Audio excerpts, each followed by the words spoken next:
Hello, everyone, and welcome to another MyMusic. Now, very often on this show, when I'm talking to musicians, they're singers, they're songwriters, they're people that get up and perform with their voice. This young lady that I have sitting opposite me today, she has a violin, which is a wonderful, beautiful instrument, but not when you're learning to play it. Quite often it's the most hideous of instruments to listen to when people are learning. Well, I'll probably talk to her a little bit about that as we get to know Julia Brüssel. Is it pronounced Brüssel? Is that how you pronounce it? Yeah, that's fine. Yeah. Oh, that's fine. Well, no, if there's another How way they of say in England, actually. I like it. The way how you Okay. pronounce it, Brüssel. It's actually in Germany they say Brüssel. Oh, like almost like Brussels I sprout. really love it. Brüssel. It sounds really Brüssel. Yeah. Well, there you go. We're gonna keep it as Brüssel anyway because it just sounds so romantic and delightful. We will be back to speak to Julia straight after the Dancing Cat, which I know you all love by now. Keep on, don't stop.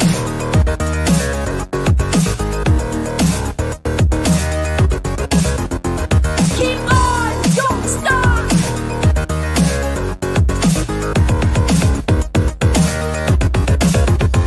Keep on, don't stop.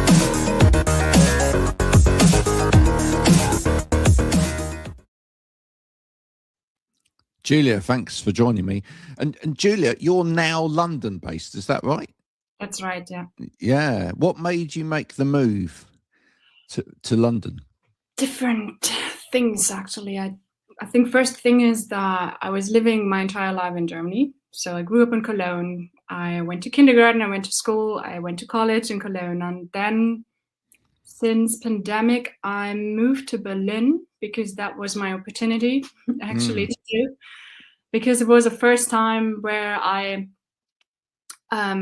actually had time because there was no jobs, nothing to do. And it was more like, okay, am I going to really do that? Okay, then I take the chance. So I moved to Berlin and it was the right choice. And then I lived there for like 3 years. And then I also made some connections to England. Somehow it just happened naturally. And then I came to England. I think it was the first time in 2021, actually, with a good friend of mine. Actually, we had a duet at that time. And we met in Ghana. He's a percussionist. And we wanted to make it work. And actually, since then, I was more like, okay, it would be really nice to live in London because I've just felt in love with the scene. I love the music. I like the vibe so much. And yeah, and then I just applied for a visa, artist visa. So happily got it. And yeah, and then now live here since October 23. Cool. There's a lot to unpack there already. Okay. So before we even get to all of that, how long have you been playing the violin? Yeah. I started when I was 6 years old. So yeah, quite a while. Wow. And am I right? I mean, when you start learning the violin, it's not a great instrument to 100% not, no. to be around when someone's learning the violin. Yeah, it's hard actually. I mean, I also have students, and I see actually how hard it is actually sometimes to just pick up the instrument, but compared to the piano actually, because you can, after one lesson you can play a piece on the piano, you can't on the violin. You might but it's not just that, is it? Right. Let's talk about this, because when you sit down at a piano, in fact, a piano, I'd say, is probably in some ways the easiest of instruments to get something nice sounding out of it. Right at the beginning. Yeah. Right at the beginning, right? Yeah. If as soon as I put like 3 fingers down and play a triad, it sounds quite nice. Yeah. Yeah. If I hit a bass note that goes inside that triad, it sounds quite nice. Yeah. Right. It's trickier after that, but it's, it can, even just like playing sort of chords on a piano with your right hand, can sound quite pleasant. Yeah. A guitar is slightly different, and I'm a bit more proficient on the guitar than I am on the piano. But with a guitar, once you've kind of mastered a few basic chords and your strumming is clean and your fingers are holding those notes, properly, it sounds quite nice. But with a violin, it sounds like screeching until you actually learn how to. What is it you're learning? I mean, I'm going deep already here, though. But what is it you're learning to do with your fingers, etc., on a violin that actually then turns it from that to beautiful notes? What is it? Is it all about pressure? Is it all about placement? Is it a combination of so many things which actually get it right? Yeah, actually, it's a combination of so many different things, and it's just like a very long way, like you said, actually, to sound nice. And I think it's definitely muscle memory, and to build up the muscle memory over years, actually, because if you just move your fingers like really a tiny millimeter or something, then you are out of tune.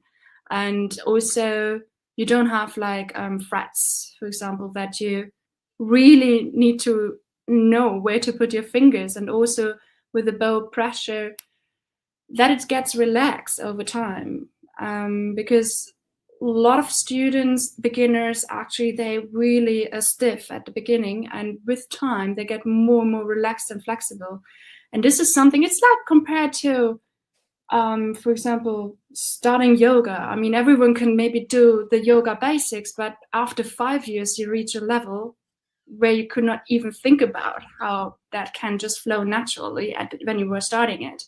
And after 10 years, you have a different level, and after 20 years, maybe, then you play different. So it's a beautiful thing, actually. It is all about kind of like letting go and kind of a natural flow, etc. But we've learned, as you say, muscle memory and technique. There's a lot to go into it, an awful lot to go into it. Yeah, we'll probably come back to that later. But you said in that introduction, so you met this part of this duet that you're in. Did you say in Ghana, or where did you say? Yeah, we met in Ghana. Yeah. So how did you end up in Ghana? It was actually a mutual friend of us. She always wanted to bring us together. She was very close to us, and she was really like, it never happened because he was living in London. I was living in Germany. We both were so busy before COVID. Everyone was so busy. And then actually it was more like that. I decided to come with her to Ghana once, and then and then pandemic started and everything. Right. And then there was actually the first time where I felt like, okay, I have time. Then it was at late 21, I think. Then I came to London, and actually things started to go back to normal, and then we started to make it work. We rehearsed, and that's such a cool story. You've had quite a life already in what I'm guessing is a short number of years. I'm not going to ask you your age because that's rude, but I'm guessing that you're still very young and you've still got a lot of life ahead of you, but that you've already had all of that amazing experience. It's quite interesting that you said Berlin was your opportunity. What did Berlin give you? And I'm not surprised you met English people or had connections with English people in Berlin, because it's a place, it's almost like a Mecca place for English musicians to go to, just because of the history of English musicians that have gone to record there, like Bowie and U2, and it's such a famous place that people from this country have gone there to, and they've written probably some of their darker, more in-depth music. What tell me about Berlin. What was it in Berlin that was the opportunity for you? For me, personally, just that I was not living in my hometown anymore, which actually changes a lot. Berlin, at that time, I was more involved in the avant-garde improv scene, actually, all around Germany. And so it was really easy to, I would say, get into the scene in Berlin, actually, Yeah. with free improv music and experimental music. So I did that. I've watched your YouTube video of you doing improv. It's amazing. I've Thank actually you. commented on it this morning. No, it really is. It's amazing. Do some people, that's an interesting area as well, right? Do some people just not get it when you're doing stuff like that? Can you see in an audience that some people have been pulled along for an evening and they just like, it's a bit like abstract expressionist art, where people go along and they go look at a Rothko on the wall and go, what's that all about? That was me when I was 15, to be honest. I remember that when I was 15, I just was invited by a violinist actually to come and see a concert which was free experimental improv. And I was like, okay, because at that time I was only into groove and to, jazz, changes, music, actually melodies. Yeah. And for me it was, what is that? But I really felt like, excited afterwards. It was like, okay, there's something which is like, I don't understand. I kind of put it in a box. So, and that was what making me a little bit nervous. So I didn't do this music. I would not say that I was starting that music when I was 15 right away, but it kind of just happened to me later. It kind of happened to me. And what I like in that music is that you have space beyond groove, time, melody, intonation to fill these little gaps in between. And also there's a really high attention or awareness of communicating with other musicians in a way like respond immediately in a musical way. Or for example, that it can have like, and that's why I do love the violin in that context, because the violin has a wide range of, sounding so ugly and so beautiful. So, and this is actually just about expression in a way, like, so yes. that for example, I can do a scratch, and it's just like, it tells something, it tells some kind of, I cannot even put it into words, but I'm going to tell, those feelings I cannot, put into words. It's more like I can just only express it musically, what I want to say with that. And it's not that I do have a plan today I'm going to say that. It's more like it happens naturally and it flows, and also it flows with other musicians in a context. But I do see it quite often that people who have never actually see that before get really confused and like, okay, what is that? And then when you talk to them, tell them about it, then they become really curious, very interested. And for example, one of my father actually hasn't seen that many concerts of me, but actually mostly he knows me, playing melodies and stuff like that. And once he saw one piece of me, and what he said, and it was really nice actually, he said like, I didn't get it. So it was quite impressive. So, and this is something, okay, if you just have at least, made tiny impact, then I think, then it's nice. And also sometimes I have seen people crying, coming to me after concert, and we're like, whoa, that was so touching, because it can be like very, very intense. And to be fair, I cannot do this music only. I do need, like groove actually and other things so I cannot commit to that only. So I'm just because, But it's quite freeing, isn't it? I feel it's quite freeing. I think now's a really great time. Like sometimes things happen in popular culture that like are going to shift things forward. But I feel like now's a great time for someone like you, right? Because I feel like there are some things happening that are at the intersection between groove and melody and that introspective experimental side of work that are hitting popular culture, and it's going to open up that curiosity in there. So for example, I don't know whether you've been to it yet. Have you been to see Wuthering Heights? No. You haven't seen it? You should go and see it. You should go and see it, the film Wuthering Heights, right? Big film that's out at all of the cinemas at the moment. But the soundtrack of that is by Charlie XCX, who's obviously very well known from last year. She did her Brat album, you know, she had the Brat Summer and everything else. But she's written this score for this film, and she's worked with people like John Cale on violin in this film, etc. And there is a lot of string in this soundtrack, but there's, alongside some of her more trademark kind of electronic grooves and everything else that she's famous for, and that kind of, you know, kind of industrial but pop sound, there are these moments of screeching and, you know, pulling on violin, and then beautiful pieces of violin melody, etc. And it really fits the cinematic tension of the film so well, right? But I feel like when something happens like that in a moment in popular culture, that's a great opportunity for people like you, because that to me is probably, looking at your Instagram, that's probably all of the areas of music that you love. You know, so there's, get yourself on a film score now quickly while it's going to be popular. Have you been involved in any film? Have you done any film score? Yeah, I recorded a horror movie. It was like 2 years ago or something.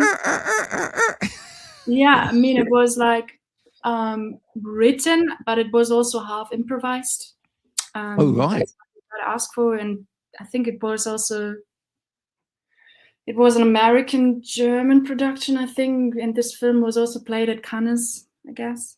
So it was in the cinemas, and I really liked that work, because it was not, okay, someone gave me, you know, a score and I had to play it. It was more like, okay, can we try? Watch this scene and... Yeah, you know, sometimes sound, or like I played the melody, different emotional vibes, you know, like more like with lots of air and lots of, kind of, that was really cool. I like that. Cool. Listen, folks, if you're watching, if you're making films, you know, and you got money as well, because, you know, musicians don't live off in air, do get in touch with Julia. She'd love to come and put some violin on your film score. Yeah, but don't just have it all written. Do a bit of improvisation in there as well, because that's what keeps it interesting. What are you focusing on right now, music wise? At the moment, actually, I do have, which is really nice to have time, which I haven't since a very long time. So what I'm focusing now is just like, I start doing new compositions, which is like more, I compose stuff in Ableton, and I wanna make it work on my live electronic setup, so which consists of loopers, effect pedals, also Ableton, and some sampler. And so the plan is to bring that actually to a point where I feel like, oh, okay, cool, now this is a great live set. And then also, ask other musicians to form a band, a new project. So that's what I'm focused in now, actually, at the moment. I also just bought a bass recently. Does all of that project, does it have a theme to it? Or do you see a theme emerging in it? Do you feel like it's got an underlying message? You mean like more genre-wise, or? No, just in terms of what you feel it expresses. Do you feel like it's do you feel like there's a link between the different pieces that are coming out? I think actually the theme is, it kind of reflects a little bit, I would say, that music, what I was loving when I was a teenager, which was electronic, but also bring it together with all the influences I had afterwards, you know, actually, like, I would say a more mature me at the moment, which, you know, also, I think that's the sound of my whole career, I'd say. Your life journey. Yeah. It's your Yeah, life journey in one piece. Cool. Well, what was the electronic music that you were into when you were young? Can you give us some names? Yeah, I loved Bonobo.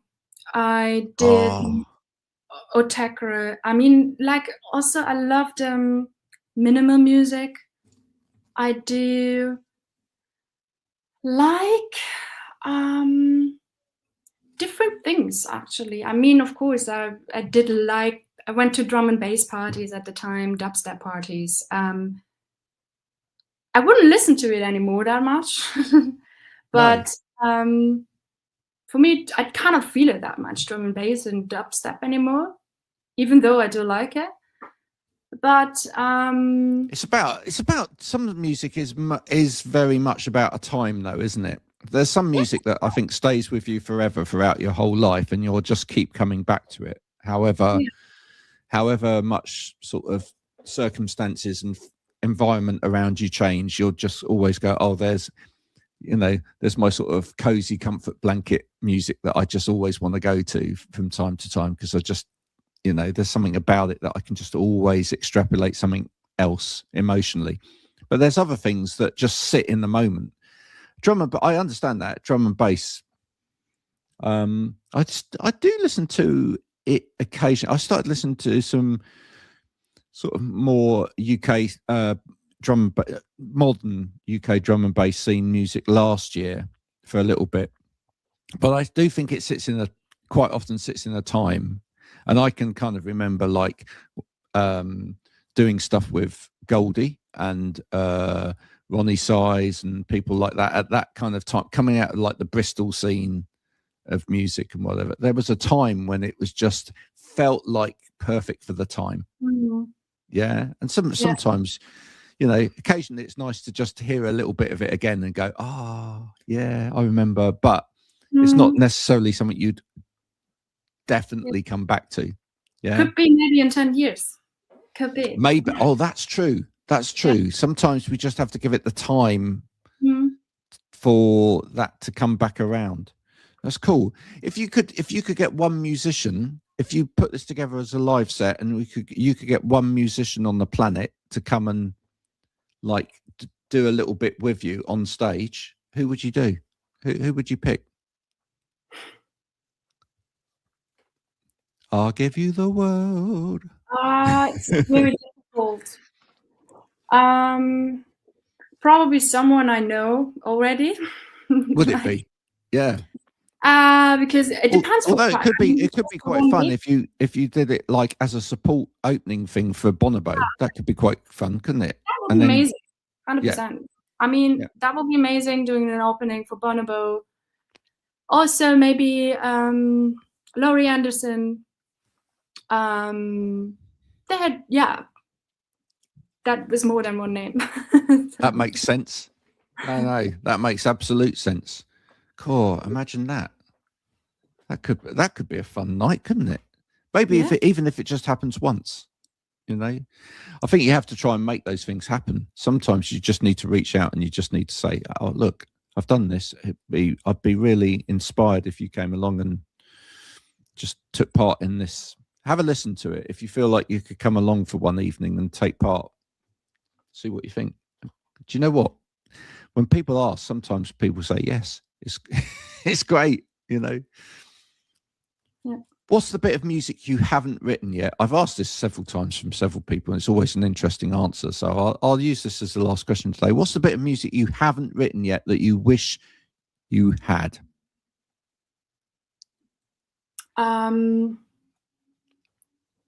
Okay, there's a lot of stuff I haven't released, but lots of music that I haven't written.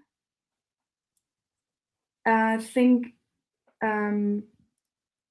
probably songs in a way. I know that's not true. I mean, of course, there's quite a lot I have not written. But if there's like one thing where you could go, oh, do you know what? I really hope before I shuffle off this mortal coil that I have written, like a really decent pop song or a symphony or a piece for a quintet or whatever, what would it? Which of those would it be, or would it be all of them? I think it would be all of them because Nice. yeah, I think it's just like I wouldn't say okay, I would rather have written a symphony than a really great, lovely song.